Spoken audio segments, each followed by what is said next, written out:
యేసుక్రీస్తు వారు లేక దేవుడు వివాహానికి ఎంత ప్రాముఖ్యత ఇస్తున్నారు అనేది ఈ యొక్క సూచక క్రియ ద్వారా మనం గ్రహించవచ్చు. ప్రభువు ఆయన యొక్క లోకములో ఆయన ఉన్న దినాలలో ఆయన చేసిన మొట్టమొదటి సూచక క్రియ ఒక వివాహములో. అలాగే దేవుడు కూడా ఆది కాండంలో సృష్టి అంతటిని చేసిన తర్వాత ఆయన చేసిన మొట్టమొదటి పని వివాహమే. కాబట్టి వివాహము అన్ని విషయాలలో ప్రాముఖ్యమైనది, ఘనమైనది. కాబట్టి వివాహము దేవుడి యొక్క ఆలోచన. ఇక్కడ యేసుక్రీస్తు వారు ఆయన చేసిన మొదటి సూచక క్రియ ఒక వివాహంలో చేశారు. కానా అనే ఊరిలో వివాహం జరుగుతుంది. ఆ వివాహానికి అందరూ వచ్చారు. వివాహం బాగానే జరుగుతుండగా ఒక సమస్య ఒకటి ఏర్పడింది. ఆ సమస్య ఏమిటంటే ద్రాక్షారసము అనేది అయిపోవటం. సామాన్యంగా ఎక్కడైనా వివాహం జరుగుతున్నప్పుడు వివాహం ఎంత బాగా జరిగింది దేన్ని బట్టి చెప్తారంటే ఎంత మంచి భోజనం పెడతారో దాన్ని బట్టి ఉంటుంది, అవునా కదా? అలాగే ఈ యొక్క వివాహంలో కూడా నాటి దినాల్లో కూడా వివాహంలో ద్రాక్షారసము చాలా ప్రాముఖ్యమైనది. ద్రాక్షారసము వారి ఆనందానికి సంతోషానికి సూచన. కానీ ఈ యొక్క వివాహంలో ద్రాక్షారసము అనేది అయిపోయింది. అక్కడ ఆ వివాహంలో ఒక సమస్యను, ఒక కొరతను, ఒక అవసరతను మనం చూస్తూ ఉంటాం. కానీ యేసుక్రీస్తు వారు ఆ వివాహంలో ఉంటున్న కొరతను తీర్చారు. నీటిని ఆశ్చర్యకరంగా ఆయన ద్రాక్షారసముగా మార్చారు. శ్రేష్టమైన మధురమైన ద్రాక్షారసాన్ని దేవుడు వారికి ఇచ్చారు. అలాగైతే కానా అనే వివాహంలో ఇక్కడ జరిగిన ఈ యొక్క పిండిలో ఉన్న కొరతను, అక్కరను యేసుక్రీస్తు వారు ఆయన నెరవేర్చారు. దాన్ని ఆయన సంపూర్తిగా దాన్ని బాగు చేశారు. ఈ యొక్క వివాహంలో ఉంటున్న కొరత ఎలాగో తీర్చబడింది అనే దాని గురించి నేను మీ మధ్య ఒక 4 మాటలు క్లుప్తంగా ఉంచి ముందుకు సాగాలనుకుంటున్నాను. వివాహంలో కొరత ఉన్నది. ప్రతి కుటుంబం, ఈ లోకంలో ఉన్న ప్రతి కుటుంబంలో కూడా మనం ఎవరు కూడా సంతృప్తిగా అన్ని కలిగి ఉన్నామంటే లేదు. ప్రతి ఒక్కరి జీవితాలలో కొరతలు ఉంటున్నాయి. ప్రతి ఒక్క కుటుంబాలలో కూడా ఏదో ఒక అవసరతలు కలిగిన వారంగానే ఉంటున్నాం. ఇక్కడ ఈ కానా యొక్క వివాహంలో కూడా ఒక అవసరత, ఒక కొరత అక్కడ కనబడినప్పుడు అది యేసుక్రీస్తు వారి ద్వారా తీర్చబడింది. దానికి ఆ కుటుంబం వారు చేసిన పని ఏమిటి అనే దాని గురించి ఒక 4 మాటలు. ఒకటి, 2వ వచనం, యేసు తల్లి అక్కడ ఉండెను, యేసును ఆయన శిష్యులను ఆ వివాహములకు పిలవబడింది. ఆ వివాహములో కొరత ఎలాగో తీర్చబడిందంటే యేసుక్రీస్తు వారు పిలువబడ్డాడు. యేసుక్రీస్తు వారు ఆ వివాహానికి ఆయన పిలువబడ్డాడు అని దేవుని గ్రంథం చెప్తుంటుంది. యేసుక్రీస్తు వారు పిలువబడ్డాడు కాబట్టి అక్కడ వారుకుంటున్న కొరత తీర్చబడింది. మన కుటుంబ జీవితాల్లో కావచ్చు, నూతనంగా కట్టబడుచున్న అఖిల్, సెల్వి వారి కుటుంబ జీవితం కూడా కావచ్చు. మన యొక్క జీవితంలో సమృద్ధి అనేది ఇప్పుడు మనకు ఉండదు. కానీ మన అసమృద్ధికర పరిస్థితుల్లో కూడా మన కొరతలు తీర్చగలిగిన వాడు ప్రభువైన యేసుక్రీస్తు వారు. దానికి మనం చేయవలసిన పని ఏమిటంటే ఆయన్ను మనలోను మన ఇంటిలోనికి ఆహ్వానించడం, క్రీస్తును కలిగి జీవించడం, యేసుక్రీస్తు వారిని సొంత రక్షకుడిగా అంగీకరించడం. యేసుక్రీస్తు వారు ఒక వ్యక్తి యొక్క జీవితంలో ఉంటే, యేసుక్రీస్తు వారు ఒక వ్యక్తి యొక్క కుటుంబంలో ఉంటే కొరతలు ఉండవు అని దేవుని గ్రంథం చెప్పట్లేదు. కానీ ఉన్న వాటిని దేవుడు తీరుస్తాడని చెప్తుంటాడు. ఇక్కడ మొట్టమొదటిగా ఆ వివాహంలో కొరత తీర్చబడడానికి కారణం యేసుక్రీస్తు వారు ఆ వివాహానికి పిలువబడ్డారు. 2వ మాట,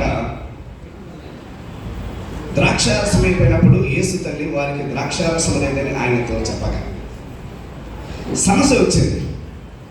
సమస్యకు పరిష్కారం ఎవరి దగ్గరికి వెళ్ళాలి, ఎవరికి చెప్పుకోవాలి? ఆ కొరతను తీర్చగలిగిన వారు ఎవరు? మరియా ఆమె విందు ప్రధాని యొద్దకు, మరొక యొద్దకు, మరో పెళ్లి కుమారుని యొద్దకు వెళ్ళలేదు. వెళ్ళినది ప్రభు యొద్దకు. ఆయనతో చెప్పింది, యేసుక్రీస్తు వారితో, దేవుడితో చెప్పింది. అక్కడ ఉంటున్న అక్కర ఏమిటో, అక్కడ ఉంటున్న కొరత ఏమిటో ప్రభువుకు తెలియజేసింది. కుటుంబంలో అక్కరలు తీర్చబడాలంటే, కొరతలు తీర్చబడాలంటే మనం చెప్పవలసినది మన ప్రభువుకు మాత్రమే. ప్రభువైన యేసుక్రీస్తు వారు మాత్రమే ఆ నీటిని ద్రాక్షారసముగా మార్చగలిగిన వాడు. ప్రభు అయిన యేసుక్రీస్తు వారు మాత్రమే అక్కడ ఉంటున్న ఆ కొరతను అక్కరను తీర్చగలిగిన వాడు.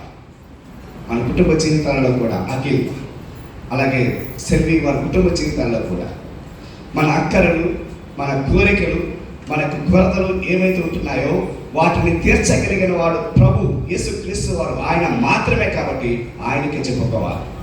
ఆమె చేసిన పని వారి యొక్క వివాహముల కొరత తీర్చబడే కారణం ఏంటంటే తమ కొరతను ప్రభువుకు చెప్పుకున్నారు. మూడవదిగా మరొక పదం అదేమిటంటే ఆమె అంటుంది, ఆయన మీతో చెప్పినది చేయడం. పరిచారకులైన వారిని చూసి ఆయన మీతో చెప్పినది చేయమన్నారు. ఆ తర్వాత ప్రభు అన్నాడు, ఆ రాత్రి వాళ్ళని నీళ్ళతో నింపమన్నారు. వారు అంచుల మట్టుకు నింపారు. ఆ వివాహములో కొరత తీరేదానికి మరొక కారణం ఏమిటంటే ప్రభువు చెప్పినట్లుగా చేయటం, ప్రభువుకు లోబడటం, దేవుని మాట వినటం, దేవునికి విధేయులుగా జీవించటం. మన కుటుంబ జీవితాలలో కూడా, నూతనంగా కట్టబడి ఈ కుటుంబంలో కూడా కొరతలు ఉండవు అని దేవుని గ్రంథం చెప్పట్లేదు. ఏ కుటుంబంలో కూడా మాకు ఏ కొరత లేదు, మాకు ఏ లోపం లేదు అని ఎవరు కూడా చెప్పలేదు. కానీ తీర్చగలిగిన వాడు ప్రభు ఉన్నాడు. ఆయనకి చెప్పుకోవాలి, ఆయన చెప్పినట్లుగా చేయాలి, ఆయనకు లోబడాలి, ఆయన మాట వినాలి. ఆయన మాట వింటే, ఆయనకు లోబడితే అక్కడ దేవుడు అద్భుతాన్ని చేస్తాడు. చివరి ఒక మాట 11వ వచనంలో అక్కడ మనం చూస్తాం. అదేమిటంటే, అందువలన ఆయన శిష్యులు ఆయన విశ్వాసం ఉంచారు. దేవుడిని నమ్మాలి. దేవుడు మన అక్కరలు తెరచగలడు, దేవుడు మన కొరతలు తెరచగలడు, దేవుడు మన లోపాలు తెరచగలడు. దేవుడికి సమస్తము సాధ్యమే. దేవుడికి అసాధ్యం అంటూ ఏమీ లేదు. కుటుంబ జీవితాల్లో చాలామంది నేటి దినాల్లో ఎదుర్కొనే సమస్య ఏంటో తెలుసా? ఇన్ఫెర్టిలిటీ, సంతానం లేకపోవడం. కానీ దేవుడికి అసాధ్యం అంటే ఏమీ లేదు. దేవుడు చేస్తాడు, దేవునికి సాధ్యమే అని నమ్మాలి. దేవుడు నీటిని ద్రాక్షారసంగా మారుస్తాడు. నీరు ద్రాక్షారసంగా మారుతుంటే ఎవరు నమ్మరు, కానీ నువ్వు నమ్మాలి. నమ్మితే దేవుడు చేస్తాడు. విశ్వాసం అనేది కుటుంబ జీవితంలో ఎంతైనా ప్రాముఖ్యం. భార్యాభర్తలుగా వారు ఇరువురు కూడా దేవుడు ఏదో అచంచలమైన విశ్వాసం కలిగిన వారుగా, దేవుడు తమ జీవితంలో చేస్తాడు అన్న నమ్మకం, విశ్వాసం కలిగిన వారు ఉన్నప్పుడు దేవుడు వారికి ఉన్న కొరతలన్నింటినీ తీర్చి దేవుడు సంతోషాన్ని, సమాధానాన్ని ఇస్తాడు. అలాగే కానా యొక్క వివాహంలో 4 మాటలు చూశారు. ద్రాక్షారసం అయిపోయింది. వారి సంతోషానికి సూచనగా ఉంటున్న ద్రాక్షారసం యొక్క కొరత అక్కడ ఏర్పడ్డప్పుడు దేవుడు కొరతను తీర్చాడు. ఎలాగంటే వారు ప్రభువుని పిలిచారు.